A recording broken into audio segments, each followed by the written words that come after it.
So I need everyone to create an image in their head of a few events that I'm going to bring you through. I want you to really think about this and put it in your head. So you're waking up to go to your job that you go to every morning, Monday through Friday. You get your kids up to bring them to school and bring them to daycare. You're going through your regular morning routine, and it feels like a regular morning. You're driving to your job. You drop off the kids before we're about to go to school, and you bring your younger kids because there's a daycare inside your job. You walk in, you work at a government facility, it's a federal building in your downtown city. You walk in and you start working. It feels like a normal morning, but it's not. A bomb explodes. Everyone's frantically running around. You're going to try to find your child. There's smoke everywhere, and it feels impossible to do anything. This happened to people 24 years ago in Oklahoma. This changed people's lives forever, and I want to inform you guys about this, which is why I picked the topic. I lived in Oklahoma City for 9 years, and I've been to the memorial that they have, and I want people to realize what happened that day, because I don't think a lot of people know about it, and it's left in the dark. Today I'm going to tell you about the bombing, the bomber, the memorial and the museum, and the effect it had. On April 19th, 1995, the Alfred P. Murray building in downtown Oklahoma City was bombed. At 9:02 a.m., a man pulled up in a Ryder moving van with a bomb in the back and parked it in the front of the building. He detonated it, and it killed 168 people, injured over 680. 19 of the people that had been killed were children. As I said, there was a daycare inside.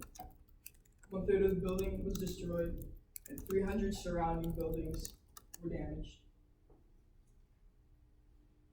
As you can see, there is a graphic image that was made on newspapers widely, and it shows a firefighter with a child who had been killed.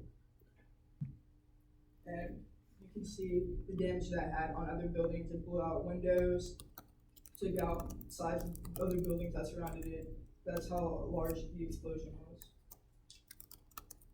Now, since there was a bombing, there had to be somebody behind it. The man who was all behind this was named Timothy McVeigh. Timothy McVeigh was an ex-Gulf War veteran. He had been in the military, and he wanted to get back at the government for multiple things. One of them was the Waco raid, which I hadn't known about before. It was a raid on the religious sect in Waco, Texas, and it happened in 1993. More than 80 members of the Branch Davidian section died in the fire of that raid, according to CNN.com. Along with his accomplice, who wasn't there with him at the time, but helped created a bomb, which was made out of a deadly cocktail of agriculture fertilizer, diesel fuel, and many other chemicals. Timothy McVeigh was accomplished by a man named Terry Nichols, and in 1997, Terry Nichols was sentenced to life in prison. Now, Timothy McVeigh was thankfully found 90 minutes after the bomb actually had taken off. It's kind of ironic. On April 20th, the rear axle of the Ryder van, which he had parked in front, was found, and they traced it back to where he had rented the moving van, and they gave a good description of him, and they drew it out and found it. And then, to their surprise, he had been stopped 90 minutes, as I said, after, and because he had a missing license plate, and inside of his car they found a concealed weapon, so he was in jail already. So when they figured out that he was the one who did it, thankfully he was already in custody, which is crazy because most times when stuff like this happens, it takes a long time to find a person. Timothy McVeigh got the death penalty, and he was executed by lethal injection in 2001. As it said, his accomplice, Nichols, was sentenced to life in prison and is still there today. He was sentenced in 1997 with over 100 counts of murder. Now, as I said, I've been to the memorial, and it's very powerful. I believe everyone, whoever should get the chance, should go to it. It'll really change your life. This first picture is of Jesus wept, and it's one of the statues of the Methodist Church. It was around the building. It had gotten damaged on it. They put up this statue of Jesus weeping, which is pointing away from the building where it was blown up at, and he's crying because he didn't want to see the building be exploded and all the people die. This is the reflecting pool. It's a big part of the memorial with two sides of it. I guess you could say blocks.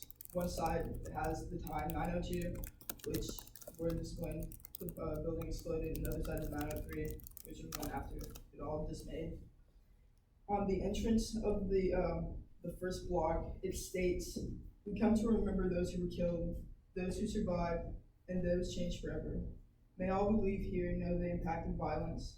May this memorial offer comfort, strength, peace, hope, and serenity." I've been to this memorial both in daytime and nighttime. Either way, it's super impactful, but for me personally, I think it's more impactful at night because everything's lit up and it's usually super quiet. So the part is they call it the field of empty chairs. There are 168 chairs for all the lives that were lost. The bigger ones being for the adults and the smaller one being for children. During whenever there's an anniversary, people come with flowers and teddy bears for the children and place them on the chairs.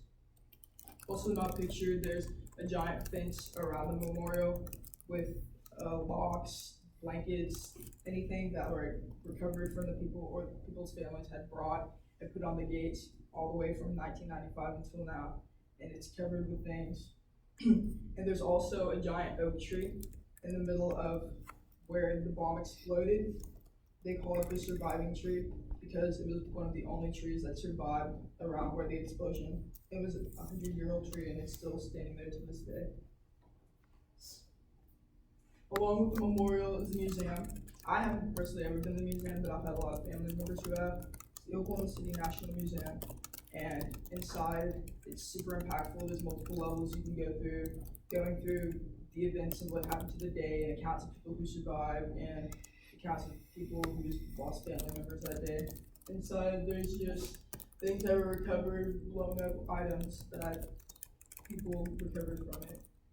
And along with that, just pictures, news stories, a vehicle that had been captured, the getaway car that Timothy McVeigh used.